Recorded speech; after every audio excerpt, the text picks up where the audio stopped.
Hello dear EAPCET aspirants, welcome back to NEET World.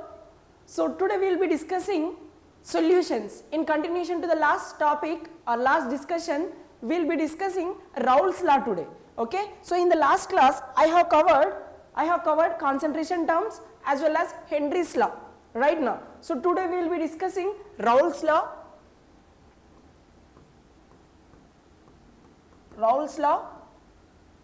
and ideal non-ideal solutions, ideal and non-ideal solutions, See, before starting this topic itself, I just wanted to show you few PYQs from EAPCET so that you will get some clarity how the questions are asked. Definitely you can expect one question from this Raoult's law or ideal solutions. Okay, so I told you I have segregated all the topics in the last class itself, like what are the topics must be focused from solutions. Okay, so these are two important topics that must be focused from solutions. Okay, let me show you the questions first before beginning the session. See, look at this question. See we have a question from ideal solution, that is what Raoult's law based question, and look at this one more, this is also Raoult's law based question. So these are very easy, very easy. You just watch the session, definitely you are going to solve this type of questions by the end of this session. Okay, right. So let me show you few other questions also. Right, look at this, all these are very easy questions. So once you watch this session completely, definitely you are going to answer all these PYQs. Okay, right. Let me begin the session with Raoult's law. Okay, so before starting the Raoult's law and ideal solutions, so let me tell you what is exactly vapor pressure. See, vapor pressure is a pressure exerted by the vapors of a solvent or a solute over the solution. For example, I am making a solution by mixing A and B solute solvents, so that we got this solution here. Okay, so now what I am saying is I have taken a closed container, so some of this liquid solution converts into vapors, right? So the pressure exerted by these vapors over the surface of its liquid is considered as vapor solution, vapor pressure. Okay, so now at this vapor pressure, when I am saying this, so here rate of evaporation will be equals to rate of condensation,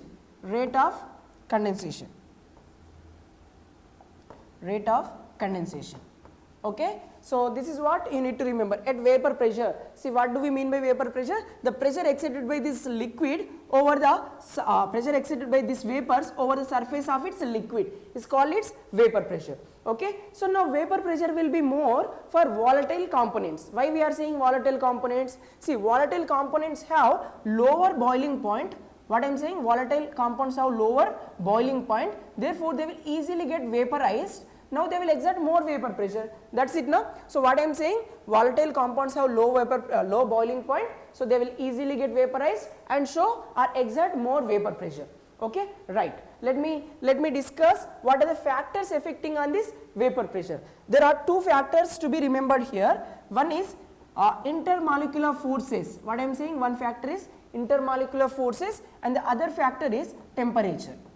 Okay, so first factor, let us discuss what do we mean by intermolecular force. For example, in order to make this solution, I have components A and component B are mixed.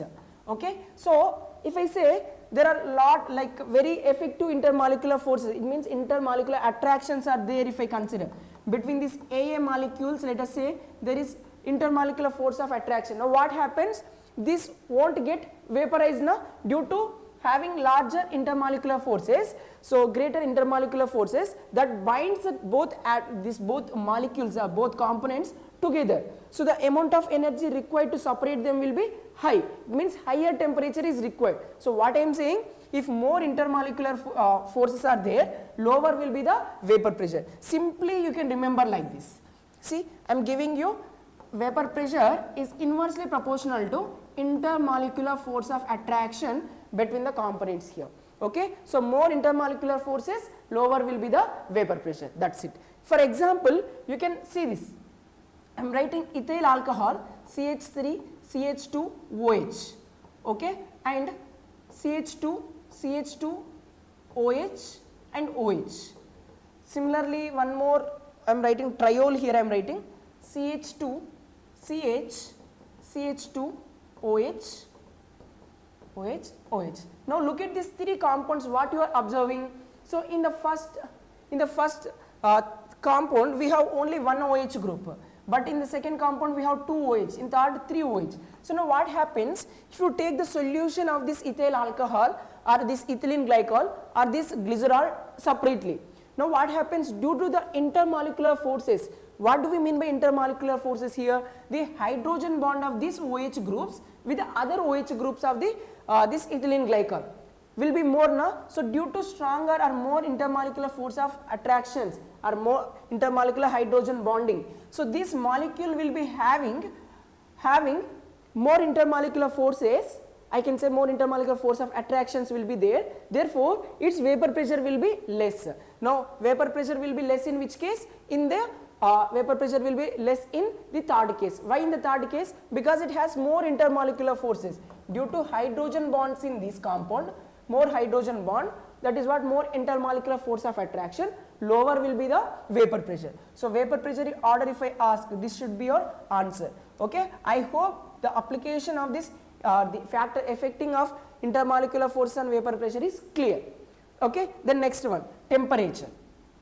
If temperature is increased, vapor pressure also increases right now. So what do we mean by vapor pressure here? See, liquid must convert into its vapors, then the pressure exerted by that vapors is called vapor pressure right now. So now if we increase the temperature, what happens to the liquid? Liquid will turns into its vapor now. So that's what, if temperature increase, vapors, I mean liquid converts into vapors, that will exert the pressure, that is what vapor pressure. So I can say temperature increases, vapor pressure also increases, and this relation can be given in this way. See, temperature versus vapor pressure. So I am writing temperature on x axis, vapor pressure on y axis. So the graph will look like this. Okay, so if temperature increases, vapor pressure also rises in this manner. Hope the two important factors that are affecting on vapor on the vapor pressure is clear right now. If it is clear, yes, just tell me clear in the chat box. Right, I'm considering it is clear for everyone, right? Andariki ardhamaindi anukuntunna.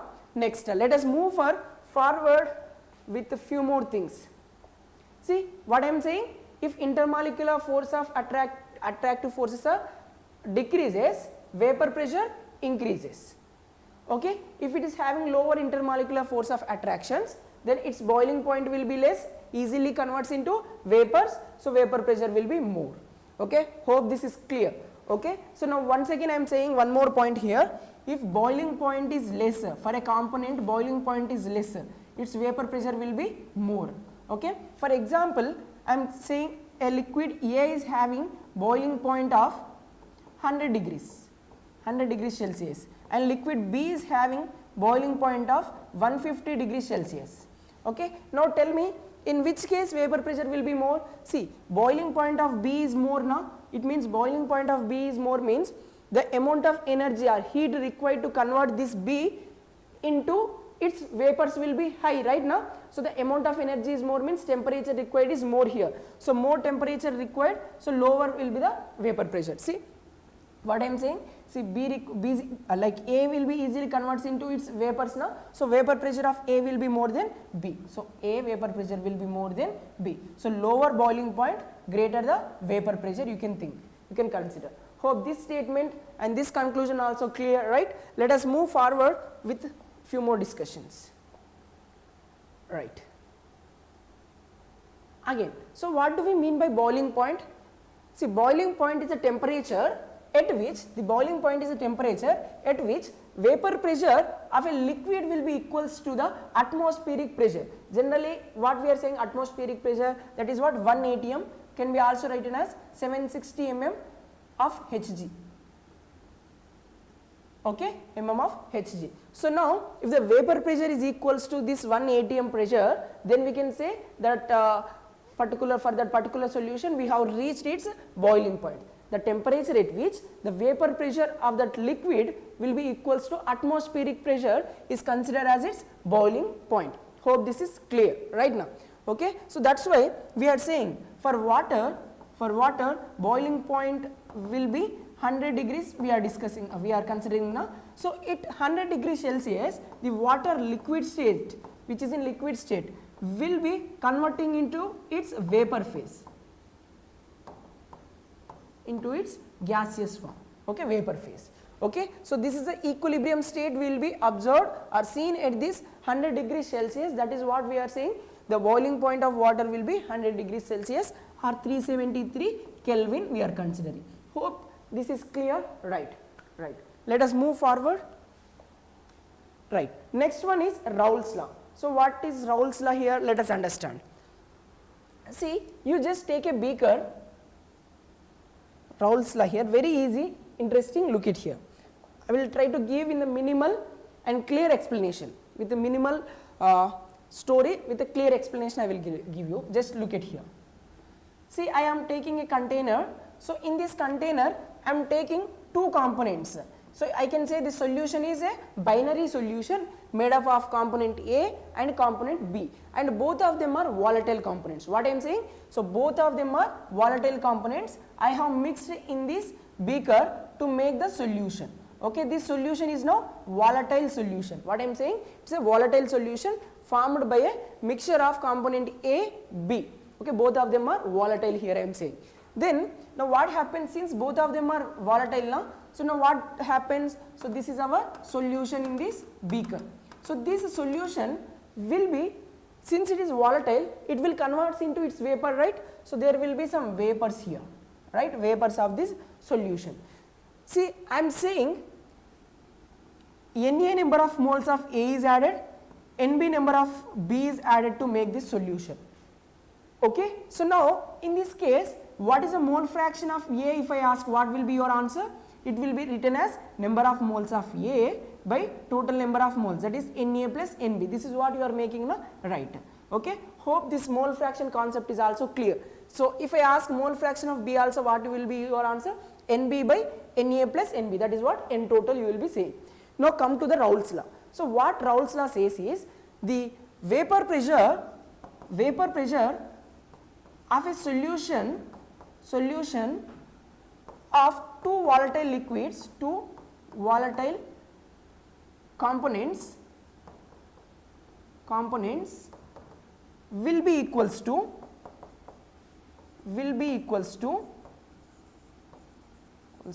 sum of vapor pressures of components A, components in the solution, okay. It means vapor pressure of solution, I am indicating it as P total, that is what P solution, vapor pressure of solution will be equals to sum of the vapor pressures of the components A and B, that is nothing but PA plus PB. Okay, so this is what Raoult's law. Again, sir, how can we answer PA and PB? Very simple, look at here. So PA is a vapor pressure of A in this solution. See, look at here what exactly Raoult's law means here. See, when I am adding A into this A and B into this beaker to make this solution, see, initially A will be having its own vapor pressure, right? So that is what, before mixing, the vapor pressure of pure component A will be considered as P naught A. Okay, and similarly for this B I am saying P naught B. Okay, this will be the vapor pressures of pure A, B before mixing. Now after mixing to make the solution, the vapor pressure of A will be altered, right? So that the vapor pressure of A in the solution indicated with PA will be directly proportional to its mole fraction in the solution.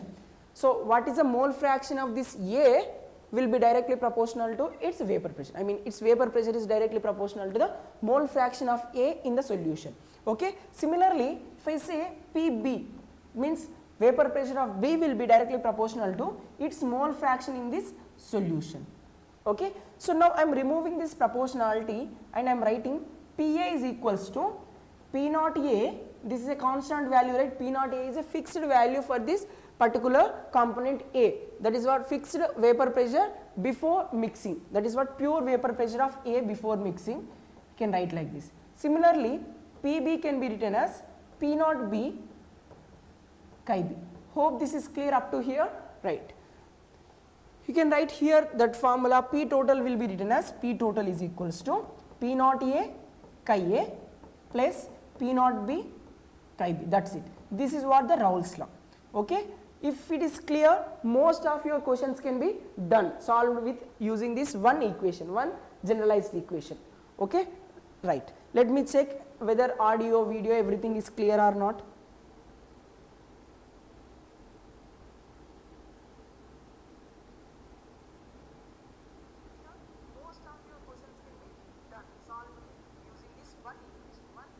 Yes, everything is clear, right.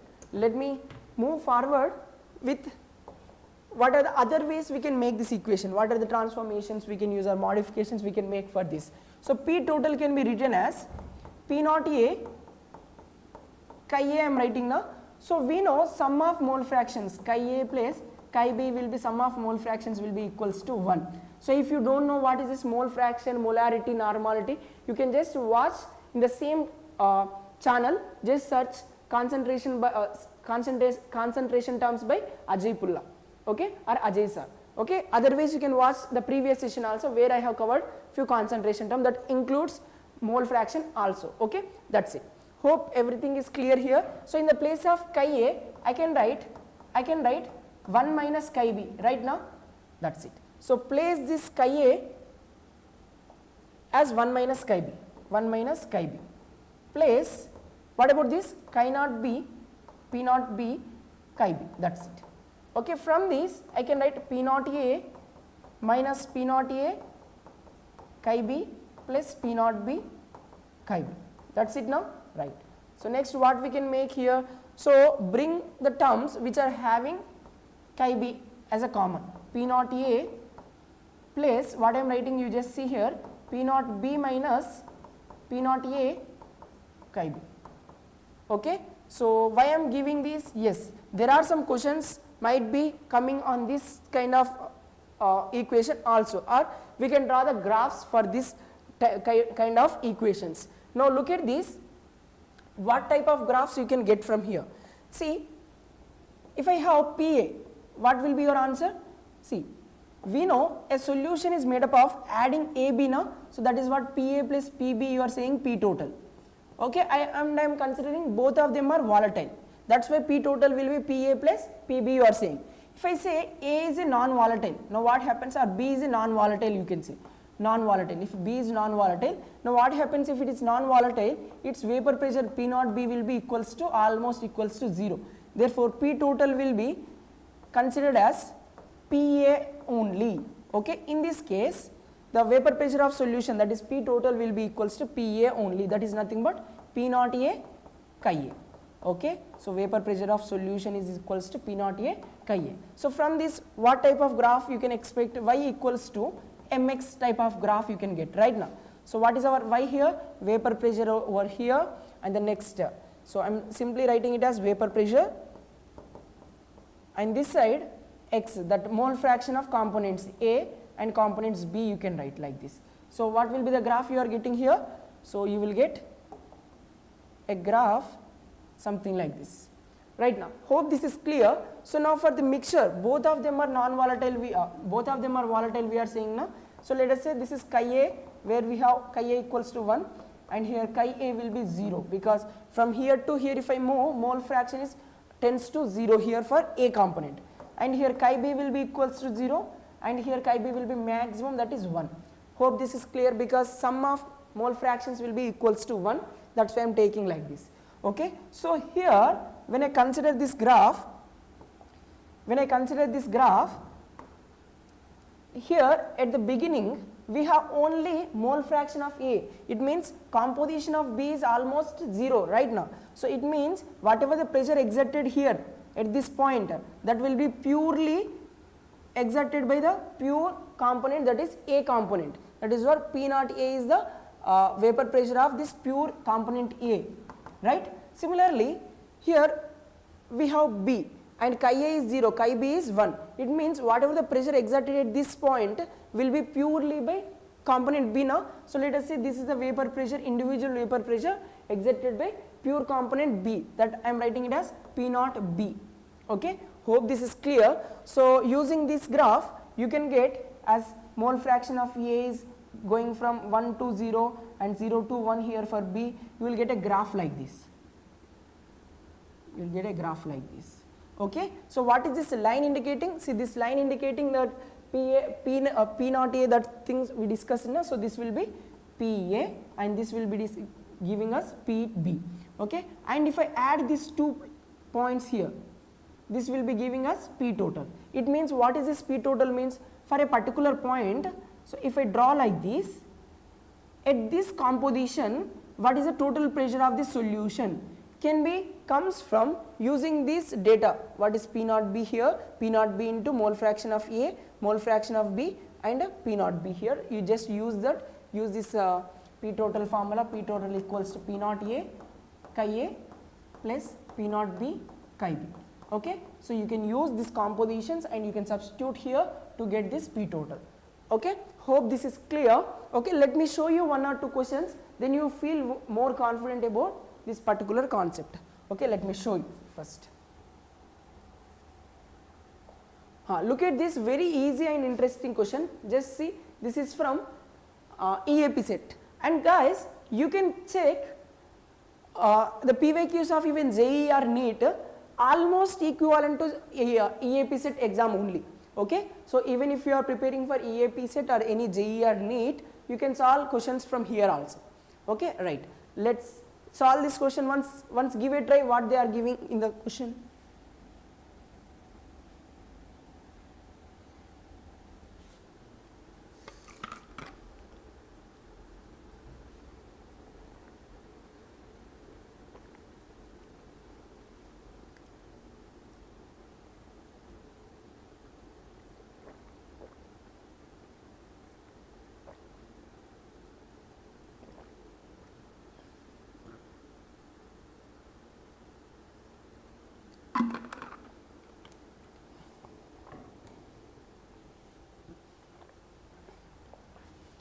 Read.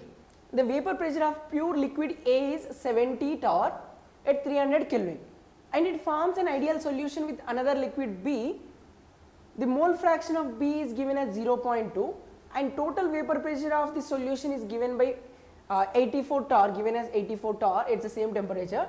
The vapor pressure of pure liquid B they are asking. Very simple, we know they are saying it forms ideal solution. So if it is forming an ideal solution, P total is what? P total is PA plus PB right now. So again I can write PA as P naught A chi A plus P naught B chi B right now, P total. So what is the P total value? They have given it as 84. This data is given 84. And what about P naught A, vapor pressure of pure A, pure liquid A is 70 torr. This is 70 is given. Okay. And mole fraction, if you observe, mole fraction of B is given as 0.2. But we know mole fractions, sum of mole fractions is equals to 1, right? So from these, mole fraction of A becomes what? 1 minus chi B, that is 1 minus 0.2, that is 0.8. That's it. That's it. We are almost done with the question. So this is 0.8. Okay. Plus we require this P naught B because they are asking vapor pressure of pure liquid B they are asking. Okay. P naught B I am writing. And what about chi B they mentioned? Chi B we got na 0, chi B mentioned as 0.2. That's it. Everything is done here.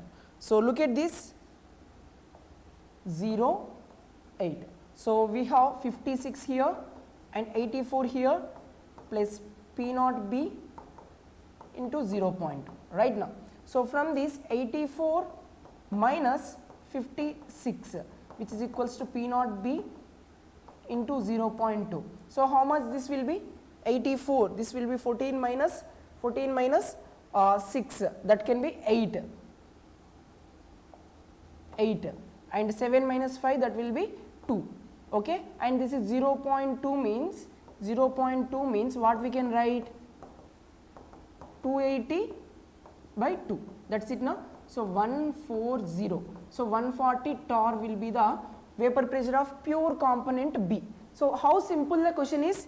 Okay, I have included each and every step without missing out any single step also. Okay, right now. So what will be our answer? Option A will be perfect answer here. Hope this is clear right now. So guys, if this is clear, just look at one more question. I hope you will definitely solve this next question whichever I am showing on the screen with the help of this conceptual understanding. Okay, right. Look at this. Look at this and answer me. You can take your time and answer me this.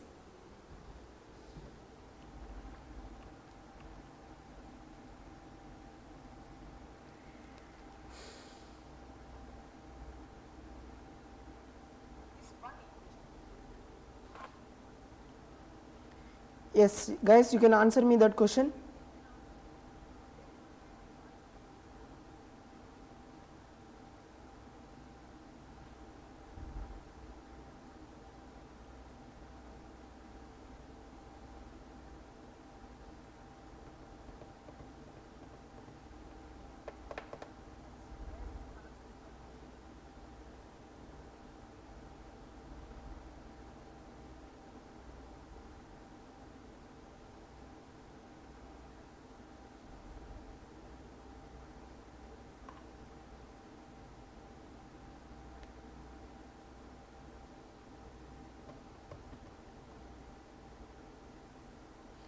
Yeah, read the question again.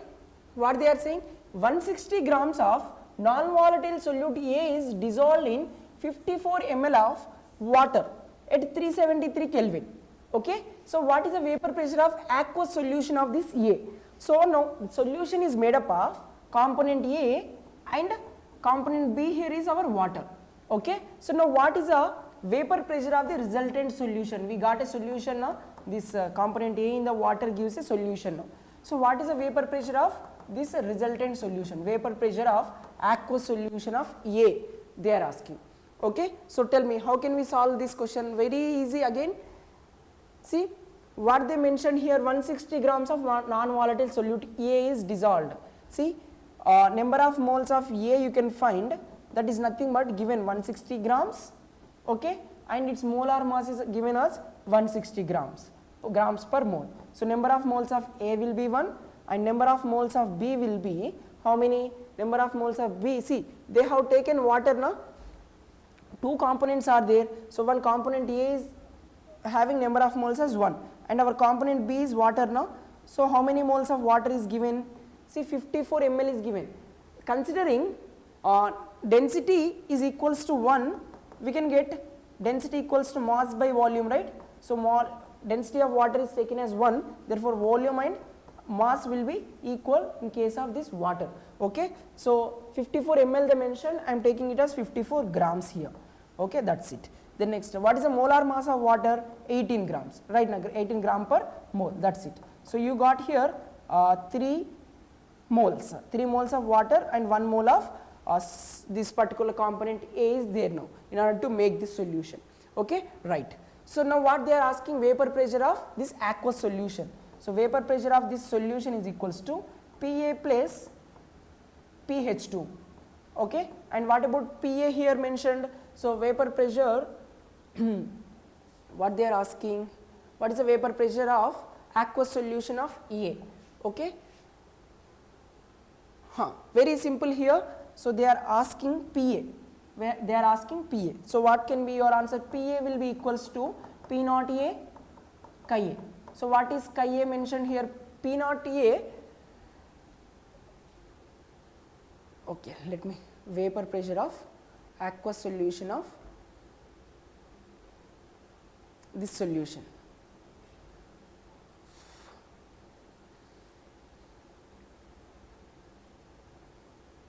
Okay. See here what I am taking, non-volatile now, so P total will be equals to Pa plus P water. Okay, since it is non-volatile, what we can take? P H2O. So what about P naught of H2O? Vapor pressure of water in its pure state. How much? See, they have mentioned it as 373 Kelvin. That is nothing but 100 degrees Celsius now. If it is at 100 degrees Celsius, the vapor pressure of water will be P naught of water, pure water will be 760 mmHg, mmHg, that's it. Okay, so by using that, so this is 760 mmHg, so by using that what we can get 760 mmHg, and what about its mole fraction given? See, mole fraction of water will be 3 moles, number of moles of water is 3 and total number of moles 1 plus 3, so that is 3 by 4. Okay, so I am taking here 3 by 4. So how much will be the answer? P total will be now 4 ones are 1, and here we have 3, so 9s are 0. Okay, hope this is clear. 760 by 4 I am writing it as 190, and after this 0 and this is 7 times, okay, 27, 3 plus 2, 5. So 570 torr will be your total pressure of this solution. So 570, option C will be your answer. Hope this is clear. Again look at this, what I am doing here. See, they mentioned 160 grams of non-volatile solute. If it is non-volatile solute, definitely we know for that vapor pressure will be 0, right? Vapor pressure of that non-volatile solute is considered as 0. Okay, so if this is 0, PA will also become 0 now. Why PA becomes 0? PA is equals to P naught A chi A right now. So P naught A is how much? 0 into mole fraction, whatever might be the value for mole fraction of A. If something is 0, 0 into something, it will be 0 only. So PA will be 0 here. Therefore total pressure of solution will be equals to the pressure exerted by water in this solution itself. That's it. So that we got 570 as our answer for this particular question. Hope this is clear, right? If the things are clear, just tell me clear in the chat box. Right. Let us move forward with few more questions to be discussed here. Yeah. So look at this. The question says, what is the approximate mole fraction of A in the vapor phase? So till now we have discussed about liquid composition, right? Now I am asking the vapor phase composition. For this, you just need to understand composition of vapor phase. It means this is a volatile solution that is made up of AB, you can consider. Okay, so let us say this is a closed container having volatile liquid, volatile solution made up of component A and B, which is in liquid state. This is in liquid state in this layer, up to this layer. Now what we know, if this is a volatile solution, what happens? It will convert into its vapors now, right? If it is converting into vapors, there will be some vapors of A and similarly there will be some vapors of B, right now. So now what is the composition of this A in the vapor phase? That is indicated with the symbol Ya. That is what? Mole fraction of A in vapor phase. Similarly, mole fraction of B in the vapor phase I am indicating with Yb. Hope this is clear up to here, right? And the next one is the mole fraction of A in liquid state can be indicated with symbol chi A, and mole fraction of B in liquid state is indicated with symbol chi B. Till here it is clear now, right? Right. So now what I am asking, what is the vapor phase composition? What is the values for Ya and value for Yb? I am asking here. Very simple, guys. See, we know from Dalton's law, from states of matter, we know partial pressure of a gas if we take is equals to, partial pressure of a gas is equals to mole fraction of that gas. What I am saying, mole fraction of that gas multiplied with the total pressure exerted by that gaseous mixture. Okay, so now this is a gaseous mixture exerting some vapor pressure now, right? That is what P total might be mentioned. Okay, I am indicating that P total. So now what is our gas here? Let us say for gas A I want composition. So I can write partial pressure of this gas in this vapor phase will be equals to its mole fraction, that is Ya, mole fraction of that gas in the vapor phase multiplied with P total. Okay, so now what I required, I want mole fraction of this A in the gaseous phase right now, in the vapor phase right now. So that is nothing but PA by P total, that's it. Okay, similarly if I ask for B, you can say Yb will be equals to Pb by P total, that's it. Okay, and now sum of these mole fractions will be equals to 1 now. So I can write I can write Ya plus Yb equals to 1. Okay. Again, what about Pa? You can write as P naught A chi A. This is in the liquid state, mole fraction of A in the liquid state. This is P naught A chi A plus P naught B chi B. That's it. Okay. So sum of these two values will be equals to 1. Okay. Hope everything is clear, whatever we have discussed till now. Right now? Right. Right. These are the formulas you need to remember here. Let me show you one question. You can answer that question very easily once if you follow this discussion. Look at this question. If there is any question in the exam, you can definitely answer if you follow this. Look at this. Liquids AB forms an ideal solution. So clearly they mentioned it is an ideal solution. The vapor pressure of A, B are 50 and 32 mm of Hg at 300 Kelvin. Okay, what is the vapor pressure of A and B? 50 and 32. That is what P naught A, P naught B is given. So 1 mole of liquid A mixed with 1 mole of liquid B. Okay. Now what will be the mole fraction of liquid A, mole fraction of A in the vapor phase? That is simply asking about Ya. Okay. Very simple. What we know Ya means, I can take Pa by P total right now. So what is Pa? Vapor pressure of A, I can write P naught A chi A by P naught B, P naught A plus P naught A chi A plus P naught B chi B. That's it. Okay. Look at the data given again. Liquid AB forms an ideal solution. The vapor pressure of A, B are given like this. So from that we need to, first of all we need to get this P total. How much that P total will be? P naught A, that is P naught A, that is 50 into mole fraction of A. What is the mole fraction of A? See here A and B are taken as 1 mole of A, 1 mole of B.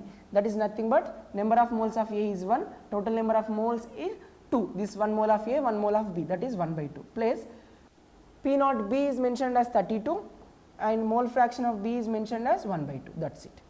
Okay. So from this P total will be how much?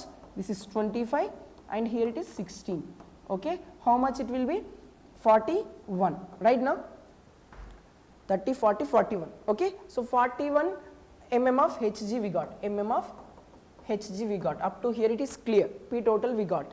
Now what we required? This Pa we required. How much Pa we got here? Pa is 25 na? That's it. So 25 by 41. This will be your answer.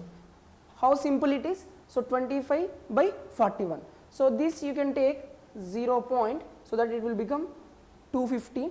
Now tell me in which table we will get this. See 41 5 is a 5 or 6 if you take, yes 6 is perfect. So this will be 6. Okay. So here we have 0.61, that's it. So this will be the vapor pressure of or mole fraction of A in the gaseous phase. Hope this is clear. Now if I ask what is the vapor pressure of B in the gaseous phase, what will be your answer? Yes, anyone in the chat box can answer me this. What is the vapor pressure of B in the gaseous phase?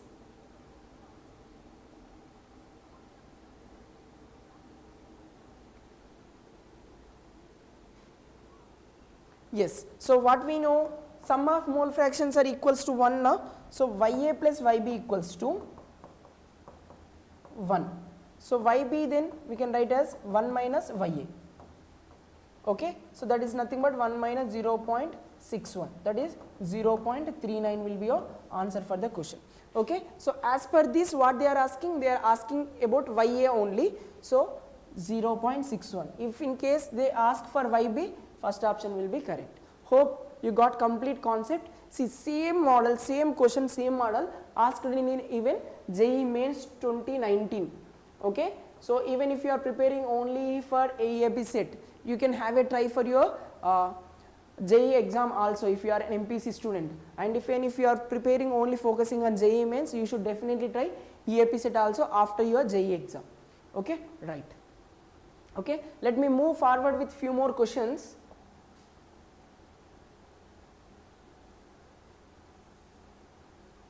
Yeah, let me give you one question as a homework first.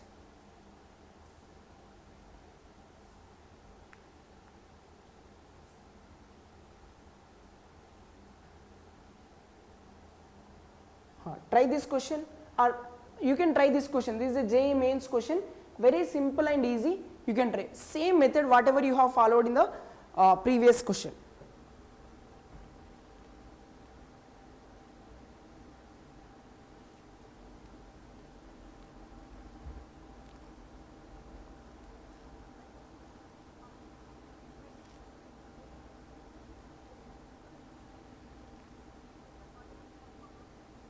Yes. So anyone in the chat box can answer me this question. Look at this, what they are saying. The vapor pressure of pure liquid AB are 400 and 600. It means P naught A is 400, P naught B is 600. Right? Same whatever the method you followed previously, follow here respectively. So on mixing two liquids, sum of their initial volumes are equals to the volume of the final mixture. It means delta V mix is equals to 0, they are saying. If delta V mix is 0 means you can consider it as ideal solutions. Okay. So now Raoult's law is obeyed only by ideal solution. It is not applicable for non-ideal solutions. Okay. So it means they are saying this is an ideal solution. Then next, the mole fraction of liquid B is 0.5. It means mole fraction of liquid B is given as 0.5. Then if it is 0.5, mole fraction of A will be 1 minus 0.5 now, that is also 0.5. That's it. Okay. Okay. The vapor pressure of, what they are asking, the vapor pressure of final solution, they are asking P total they are asking. Along with that, the mole fraction of components A, B in the vapor phase they are asking. It means they are asking Ya and Yb they are asking. Very simple guys. I know you will definitely answer this if you have followed the previous question, how we have solved the previous question. Okay, right. Look at this. P total means what I can say? P total is equals to Pa plus Pb. That is nothing but P naught A chi A plus P naught B chi B. Right now. So what is P naught A here? We have P naught A is 400. What is chi A here? We have 0.5, that is 1 by 2. And P naught B is 600, chi B is 1 by 2 again. Okay, that's it. Okay, so from this we got here 200, 200 and this will be 300.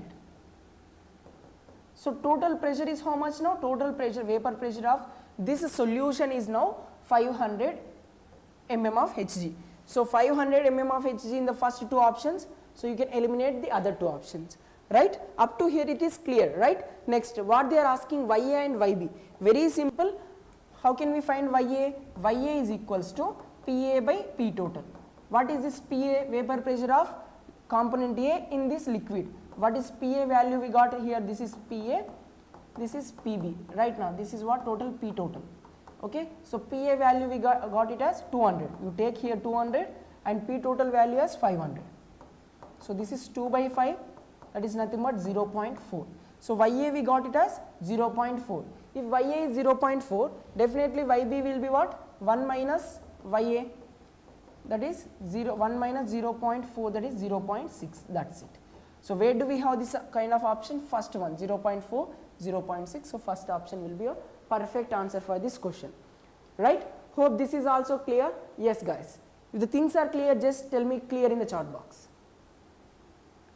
Right.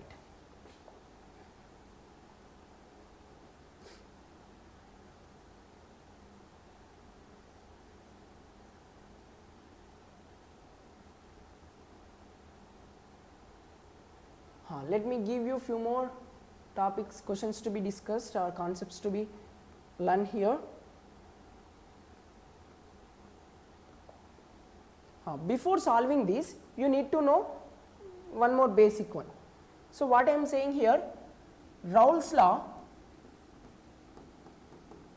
is obeyed only by ideal solutions. Ideal solutions. Okay, first of all, what are ideal solutions? Same way I can define solutions which obeys Raoult's law at all temperatures and at all compositions and at all temperatures and pressures. It means what is our ideal solution? I mean Raoult's law, Pa should be equals to P naught A, Chi A, and P total should be equals to Pa plus Pb for a binary solution like this. If this condition is obeyed, then we can say that particular solution whatever we have made as an ideal solution. So now how can we identify ideal solution theoretically? Okay, because practical data they might give, otherwise they will give some examples, so that how can we identify? So solutions which are having made of components with similar or same intermolecular forces. Okay, example I am writing two non-polars here. One is n-hexane and n-heptane I am using. See, both of them are hydrocarbons, they just homologous of one another right now. So n-heptane is an homologous of hexane. So both of them are hydrocarbons which are non-polar, so they have almost similar intermolecular forces. So this may form ideal solution, or they behave almost like an ideal solutions. Okay, so not only this, you can take any example having almost similar interactions. So here I am writing benzene plus toluene. See, benzene plus toluene also having same interactions, no? Right, intermolecular forces. And here I am writing CCl4 plus SiCl4. Okay, this is also an example of ideal solution. Next I am writing ethyl chloride plus ethyl bromide. So both of them are halogen attached to the ethyl groups. Okay, might be different halogens, but both of them are having almost similar interactions. So these are the best some best examples of ideal solutions. Okay, now all these mixtures will obey Raoult's law at all compositions and temperatures almost. Okay, you can consider in that way. Okay, right. Next one more is solutions which does not obeys ideal this Raoult's law can be considered as non-ideal solutions. What I am saying? Non-ideal solutions. How can you identify non-ideal solutions? Non-ideal solutions. Solutions does not obey Raoult's law at all temperatures with all compositions. Okay, then we can say it as a non-ideal solutions if they obeys ideal solutions.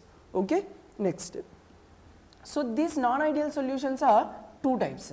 One is deviates from this Raoult's law. Both of them are deviates from Raoult's law. That is, P total will not be equals to Pa plus Pb. Or I can say Pa not equals to P naught A Chi A. This is what the condition here.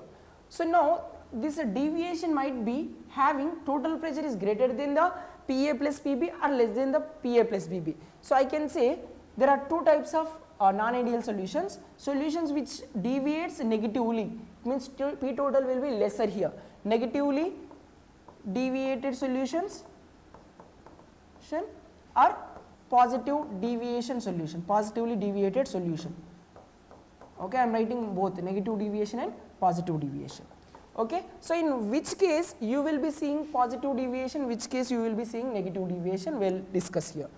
Okay, here positive, here negative I am writing. So now positive deviation will be observed. See, positive deviation means vapor, see what is the graph we have seen in the previous case, Chi A, Chi B. If I write here, this is 1, this is 1 here, Chi B here 0 and Chi A here 0. So now what I told you, so there will be a line like this, a line like this and like this. I have discussed now. This is vapor pressure, this is compositions, right? So now whenever I say positive deviation, so the vapor pressure for these solutions will be, positively deviated solutions will be greater than the P total, like this we will be seeing. So this will be the P total in case of positively deviated solutions. Okay, so it means if intermolecular forces after mixing the solution, after forming the solution, like I am mixing A and B, right? So intermolecular forces of AB will be less than their individual intermolecular forces of pure AA or pure BB. Hope this is clear what I am saying. See, I am taking two components here. Okay, for understanding purpose I am making here. You can look at this. See, I have pure A, pure B I have. Okay, in this pure A component there will be intermolecular forces between AA molecules. No? Similarly for this BB also there will be intermolecular force of attractions. No? Yes. So these intermolecular forces of individual components, once after mixing, that will become AB type of solution. No? So the intermolecular forces of this AB will be less than intermolecular force in their individual case. Now if less intermolecular forces, it will easily vaporizes now, right? That's why vapor pressure is deviating from its total. Okay, so in this case we will be getting a higher vapor pressure for the resulting solution. That is what I am writing with a increased vapor pressure curve here. Hope this is clear, right? Here also you can say like this, and this one also becomes like this. Okay, positive deviation will be, seems to be like this. Okay, right? Hope this is clear. Now what happens along with this? There are some conditions. Enthalpy change during this condition delta H mix will be positive, greater than 0.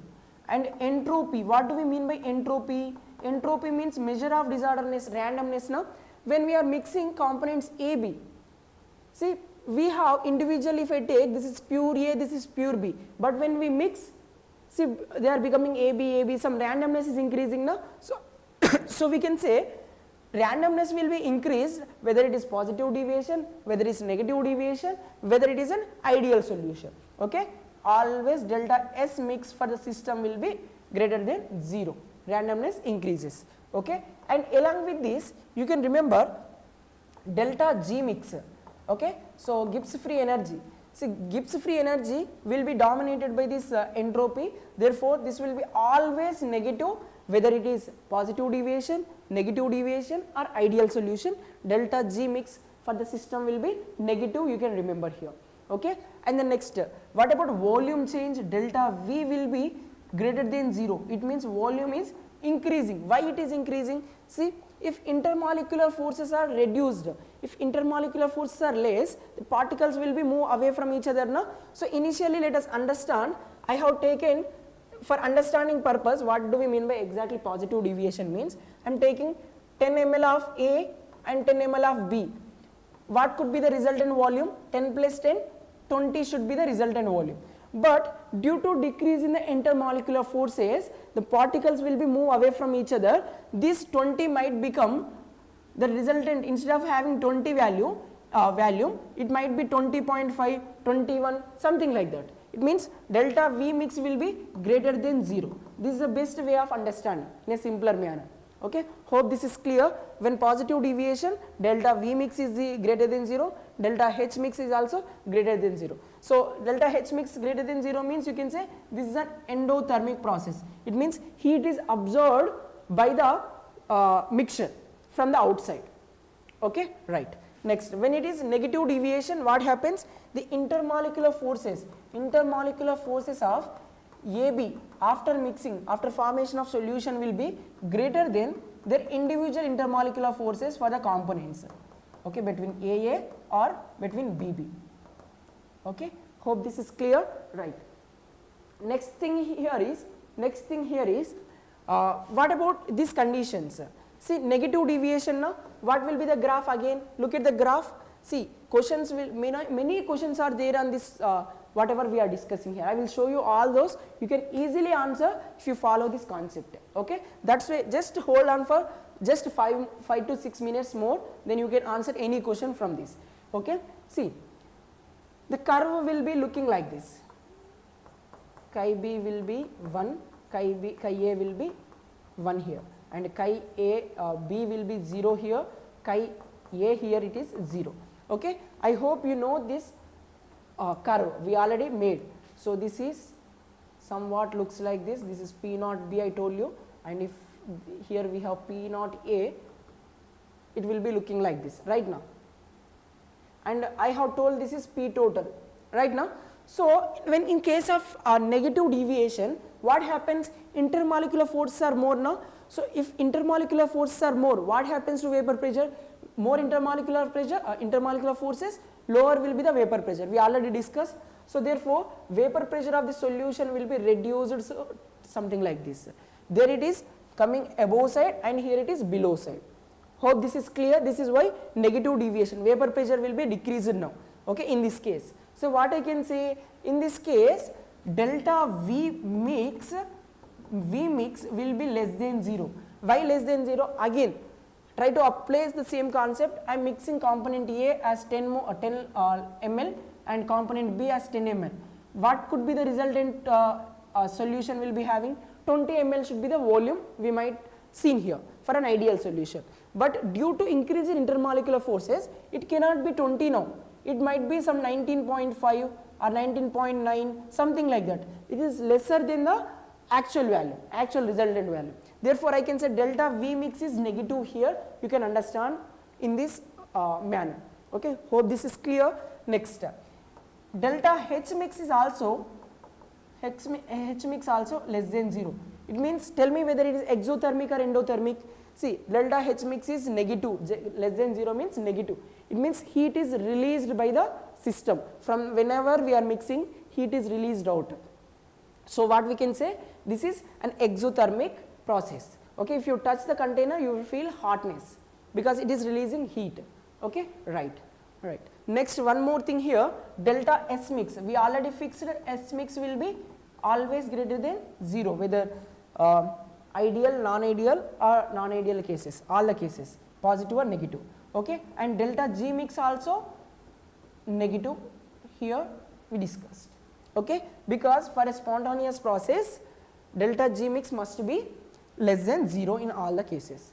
Okay, and for ideal solution, delta H mix should be equals to 0, and delta S mix entropy change will be greater than 0, because in disorderliness increases na A, B are different components mixing, so randomness increases. Initially they are very orderly arranged, like only AA particles are there in the component pure A. Okay, in pure component B we have BB particles only, but after mixing it is becoming AB. So you can say entropy disorderliness is increasing. Okay, you can understand in this way. The next, delta G mix should be less than 0, and delta V mix, there same intermolecular force of intermolecular forces after mixing, before mixing, therefore net change in volume will be 0, delta V mix is 0. So these are the things to be remembered. Now what are the examples for negatively deviated solutions and positively deviated solution? This is one more thing to be remembered. Okay, so one is, first of all, let us finish about this positively deviated solutions. See, after mixing, intermolecular forces should be decreased. So whenever you have a mixture of non-polar plus polar, what happens? Both of them are having different intermolecular forces now. Now what happens? The mixture of non-polar and polar will be having different intermolecular forces, therefore they won't come closer, they will move far away. So intermolecular forces will decreases after mixing. So this kind of mixture will show positive deviation. Okay, the best example here I am writing here, see CCl4 plus water you can mix. Okay, so water is a polar component here, CCl4 non-polar, therefore they will repel, not repel, I can say they won't mix each other right now. So they will having opposite nature right now, therefore they will be having a positive deviation. Okay, so you just need to identify polar, non-polar, most out of the cases this will work. Okay, right. Similar to this, I am writing CCl4 plus chloroform, CHCl3. Okay, this will be again positive deviation. Again CCl4 plus benzene, again this is also positive deviation. Again ethanol plus water, see here this is also positive. See, for a understanding purpose I have mentioned this statement, but look at this, You might be saying, sir, ethanol is polar, hydrogen, water is also polar. But you need to understand that water molecules, between the water molecules, there will be extensive hydrogen bonding will be seen right now, because there will be OH, like this we have many water molecules between the oxygen of one water molecule and the other hydrogen of other water molecule will be having hydrogen bond. Like this we can have a maximum of 4 hydrogen bonding for each water molecule. But when we add this ethanol, see it has one hydrophobic alkyl group right now. So this will disturb this hydrogen bonding. Due to the disturbance in this hydrogen bonding, these water molecules will move apart now. So if they are moving apart, what happens? They will deviate right now. They will intermolecular forces are now becoming less. So becoming less means vapor pressure increases. That is what can say positive deviation. So that's why ethanol plus water is a positive deviated solution. You can understand in this way. Hope this is also clear, right? Next, let me write few more examples here. For negative deviation, what can be the example? See, a polar can be a again. See, there should be, after mixing, intermolecular forces should be more. So more means what I can say, water plus HNO3 is an example. See, between nitric acid and water there will be strong hydrogen bonding we can expect right now. Oxygen of this one and hydrogen of this HNO3 can be having a intermolecular force of attraction, that is what hydrogen bonding you can consider. So this will be showing negative deviation. Or simply remember, when we have an acid plus base, again here negative deviation is observed.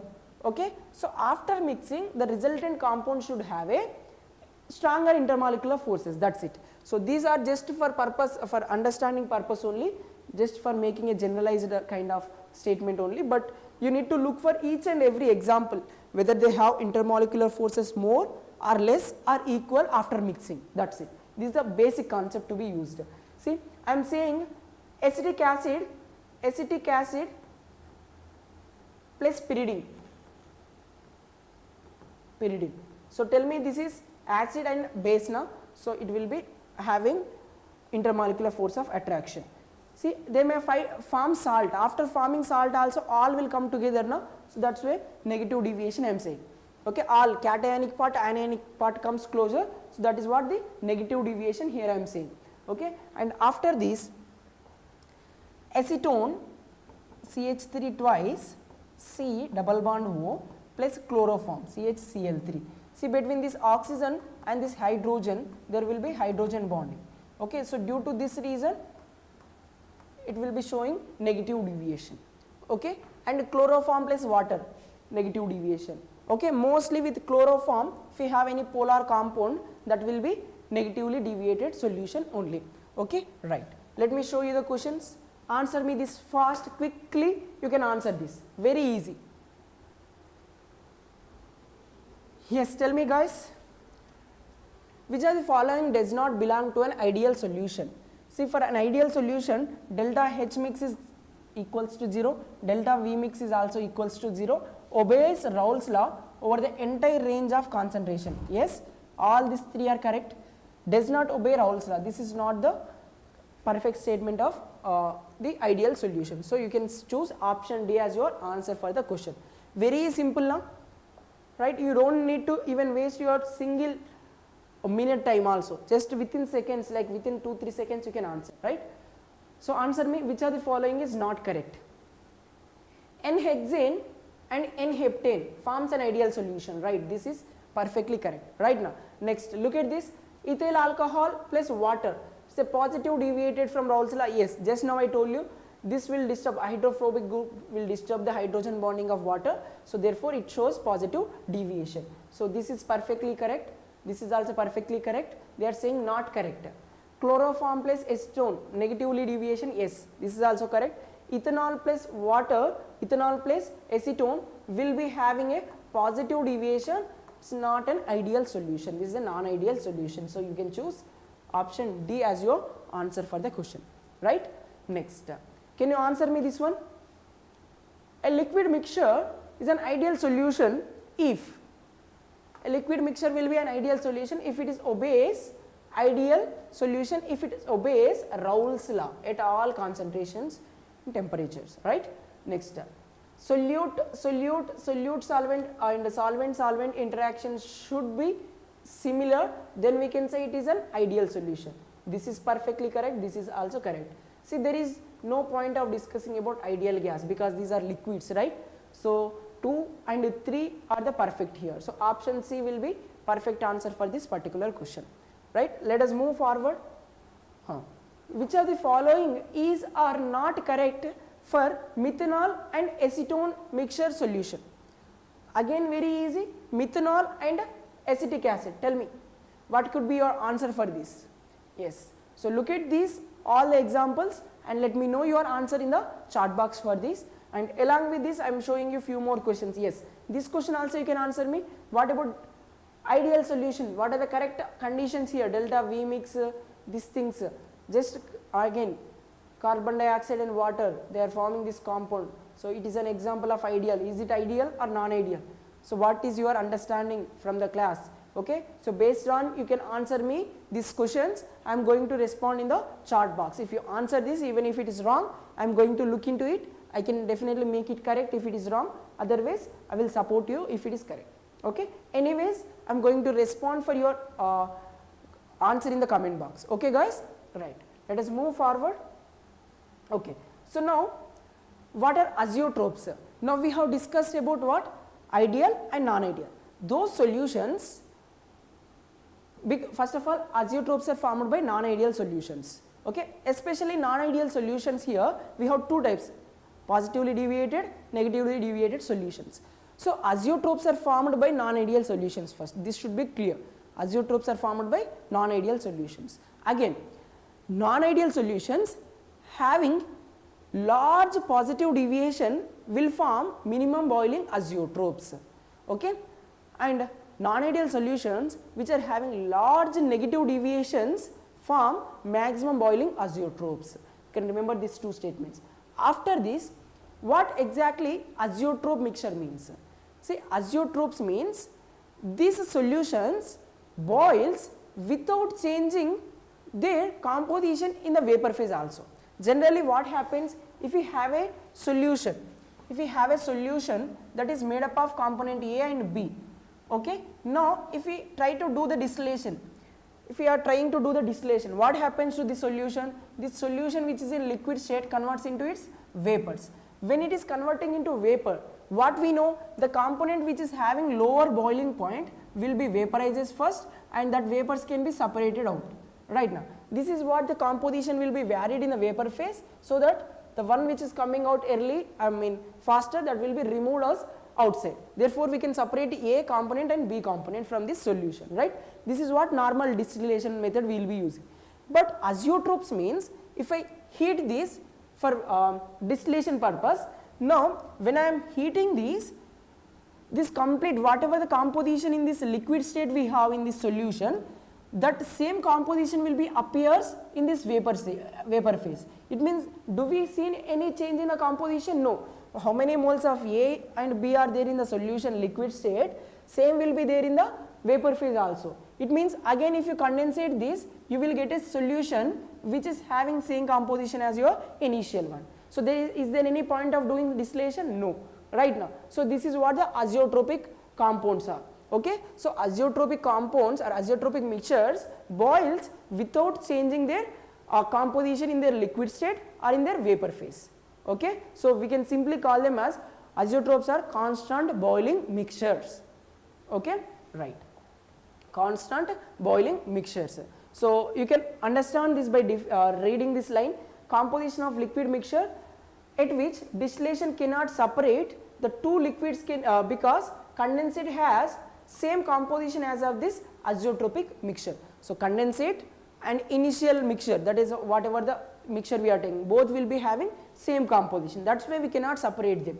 Okay, right. We told there are two types, one is maximum boiling azeotrope, minimum boiling azeotrope. Maximum boiling azeotropes are formed by solutions which are having negatively deviation from the Raoult's law, and maximum boiling azeotropes are by negatively deviated ideal solutions, non-ideal solutions, and minimum boiling azeotropes are formed by positively deviated non-ideal solutions. That's it.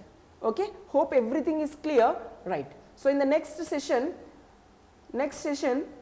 I will be coming up with colligative properties, and if any questions in EAP set comes from azeotropes, I will bring in the next class. Okay, yes sir. So guys, stay connected with this NEET World channel. I hope you have followed the session completely, and I hope you enjoyed this session really, and you got a quality of content in these sessions. Okay, if everything is true here, just say everything is clear in the class, whatever we discussed, and if it is helpful, just mention your comments in the chat box. Okay, yes, thank you for watching. Stay connected with this NEET World channel, and you can share this session with those students or your friends whoever preparing for upcoming EAPCET-2026 or EAPCET-2027, or you can share with the NEET students or JEE students also. Hope thank you for everyone. Thank you.